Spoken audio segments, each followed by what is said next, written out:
예, 당초 오늘로 예정됐던 대통령 대면 조사가 무산된 것과 관련해서 특검이 정면으로 반박했습니다. 특검은 조사를 구걸하지 않을 것이며 앞으로 비공개 요구도 받아들이지 않겠다고 했는데요. 신은숙 변호사와 함께 짚어보겠습니다.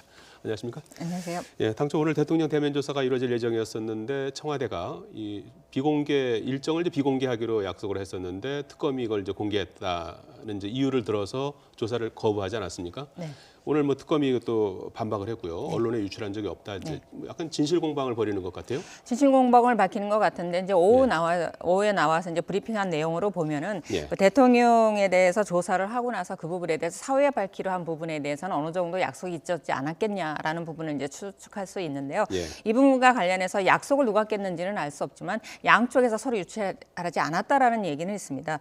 어찌됐거나 이 대면 조사라고 하는 것이 사실 지금 우리나라 현상에서는 감출 수가 없는 부분입니다. 그렇죠. 사실 특검이 한두 명 가는 것도 아니고 청와대든 모 장소로 이동한다라고 하면 언론에 다 공개될 수밖에 없는 상황에서 그 이외 청와대를 들어가든 모종의 장소를 들어가든 조사 내용 자체는 어차피 비공개일 수밖에 없습니다. 사실 대면 조사하러 간다. 들어간 시간이 몇 시다. 나온 시간이 몇 시다까지만 공개되는 거지 사실상 비공개인 부분에 대해서 왜 이것이 사전에 유출됐고 그다음에 청와대 측에서 공개된 부분에 대해서 신뢰를 할 수가 없어서 더 조사에 응할 수 없다. 이런 부분을 서로 주장하고 있는 것은 사실은 조사 자체의 비공개가 문제가 아니고 그 이면에 양측에서 특히 청와대 측에서 다른 무언가를 가지고 이 부분을 가지고 빌미를 삼는 건 아닐까. 이런 부분에 대해서 오해를 받을 만한 상황이라고 생각합니다.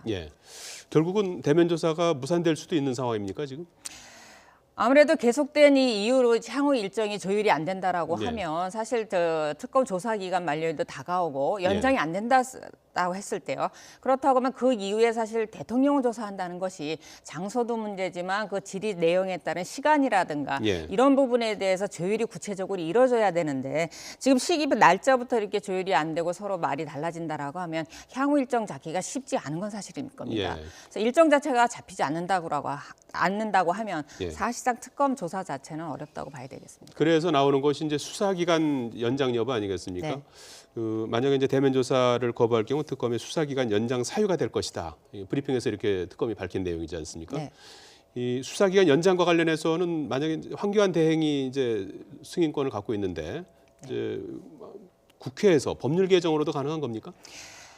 이론적으로는 가능하지만 사실상은 저는 어렵다고 보는데요. 왜냐하면 만료 시점이 28일이지 않습니까? 3일 전에 물론 연장을 신청하고 이런 절차가 있지만 법률의 일반적인 개정 부분을 보면은 국회에서 의결을 해서 대통령한테 보내야 되는데 지금은 대행 체제니까 황 대행한테 보냈을 때 사실상 이건 15일 동안 공포할지 거부권을 행사할지 가지고 올 수 있는 기간이 있습니다.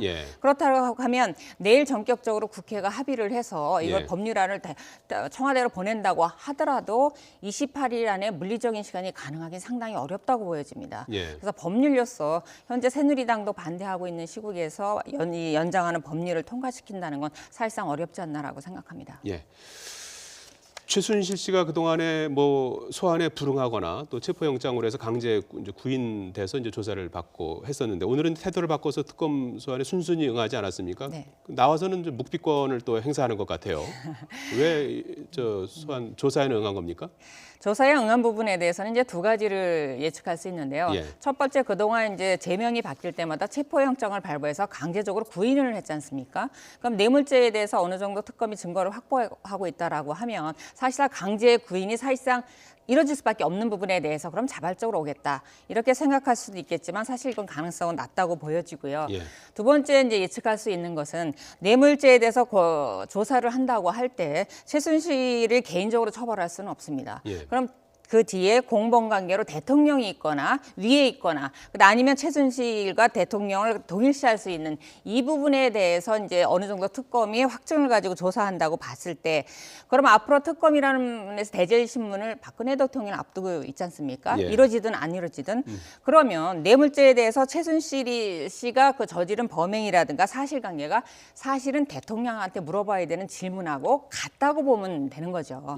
그렇다고 하면 대통령 대통령께서 이거 대질 신문을 받으면서 받을 질문을 최순실 씨가 가서 미리 알아보고 싶은 마음이 있었을 것 같습니다. 예. 그래서 오늘 특검이 질문하는 부분을 기억을 했다가 이 부분에 대해서 특검이 어느 정도 증거를 갖고 있구나. 이러다 보면 피하기가 어렵겠구나.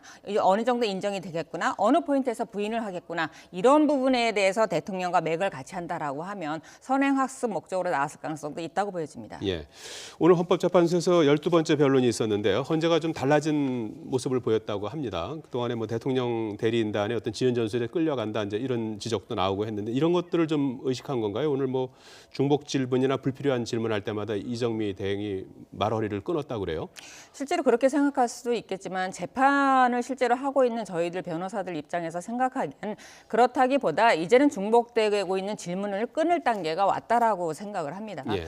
중복 질문이라고 하는 것은 먼저 한 질문을 지금 다시 한다는 거잖아요. 그럼 먼저 한 질문이 이미 재판 과정에서 쌓여 있고 그 부분에 대해서 재판부가 중복된 부분을 인지하고 있기 때문에 제지할 수 있는 거거든요. 예. 그래서 지금은 3월 13일에 맞춰서 탄핵을 끝내겠다는 의미에서 기간을 맞추기 위해서 저 질문을 자른다라기보다는 중복된 질문을 재판부가 파악하고 있고 어느 정도 정리가 되고 있기 때문에 정리를 하는 것이다. 전 이렇게 보여집니다. 예.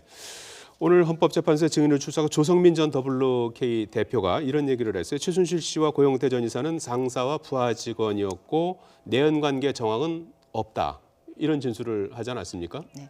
내연 관계에 대해서는 사실 이 사건의 본질은 아닙니다. 그런데 그 부분에 대해서 이제 대통령 변호인 측이라든가 관계인들이 이제 맞다 아니다 설왕설래 이제 의견들이 많은데요. 지금의 외부에 있는 저희들로 봐서는 내연 관계가 이 사건의 본질은 아니지만 중요 사건에 있어서 동기는 됩니다. 어떤 사건이든지 동기라는 부분이 사건을 앞으로 풀어가는 데 있어서 중요한 시발점이 되는 이유가요. 살인 사건에 있어서 이게 돈을 목적으로 한 강도가 아니라고 하면 원한 관계지 않습니까? 이렇게 동기가 밝혀지면 앞으로 우리가 일반적으로 말하는 용의자, 수사 대상자를 몇 명으로 확정하고 그다음에 그 목적, 증거를 뭘 확보하고 이런 부분에 수사에 대해서 아웃라인이 나오게 됩니다. 그래서 이 사건도 마찬가지로 지금 최순실 씨하고 고영태 씨가 내연 관계인가라는 중요한 부분은 도대체 이런 부분이 최순실 씨를 조종할 수 있는 위치에 있었는가 아니면 단순히 고영태 씨가 상하 수직 관계로서 시키면 무조건 해야 되기 때문에 책임을 면할 수 있는가 이 부분과 관련해서 굉장히 중요한데 그렇다고 하면 고영태 씨 우리가 쉽게 나눠서 고영태 씨 측에 있는 사람들과 대통령 측에 있는 사람들을 이렇게 최순실 씨하고 나눠본다라고 하면 고영태 씨 측에 있는 사람들 입장에서는 사실 최순실 씨와 고영태와의 관계를 끊어내야만 자신들도 관계가 끊어질 수 있거든요. 이런 부분에서 이해관계가 맞아서 진술을 하고 있는 건지 정말 내연 관계를 본 사람은 본 대로 못 본 사람은 못 봤다고 진술하는 건지는 저는 더 지켜봐야 된다고 생각을 합니다. 다만 동기 부분은 중요한 부분이어서 내연 관계가 아주 이 사건과 무관하다. 이렇게 말할 수는 없습니다. 현재까지 뭐 진실 여부는 어떻게 지금 파악이 되는 겁니까?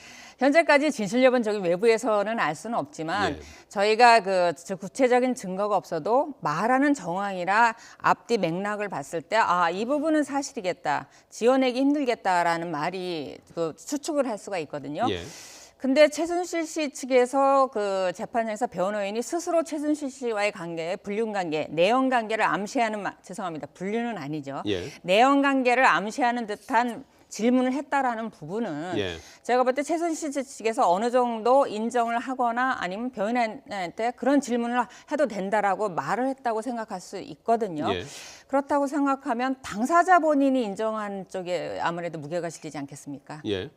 그러면 최순실 씨 측에서 내연 관계를 인정했다. 만약에 이렇게 추측할 수 있다라고 하면 맞지 않을까 생각해 봅니다. 그렇군요. 자, 여야 정치권이 이번 주말에 이제 촛불 집회, 태극기 집회에 본격적으로 합류할 조짐을 보이고 있지 않습니까? 박 대통령 탄핵 문제가 이제 장외 대결 조짐까지 보이고 있는데 이번 주말 집회 규모와 양상에 따라서 이 탄핵 정국에도 변수가 될까요? 어떻게 보십니까? 원칙적으로는 변수가 되지 않아야 되는 게 맞습니다. 하지만 헌법재판소가 평상시에 이렇게 탄핵 같은 중요한 결정 말고 일반적으로 하는 업무 중에 중요한 것이 법률이 헌법에 위반됐을 때 위헌 결정을 하지 않습니까? 사실 군대 간 남자들이 제대했을 때 가산점을 준다. 과거의 옛날 판결 같은 경우도 그거를 판결할 때 실도 오래 걸렸지만 양측 이해관계라든가 각 주장을 다 종합을 하고 그 판결이 내려졌을 때 사회에 미치는 그 파장이라든가 이런 부분에 대해서 전문가의 의견도 많이 듣습니다. 예. 법안화를 고칠 때도 이런 부분에 대해서 주변 여건이나 여론을 많이 수렴하는 편인데 대통령을 탄핵하는 부분에 있어서 원칙적으로는 영향을 안 받아야 되겠지만 이런 시위 정국이라든가 정치 양상에 대해서 사실상 영향을 아주 안 받는다 이렇게 말하기도 어려운 알겠습니다. 상황입니다. 예, 신은숙 변호사였습니다. 잘 들었습니다.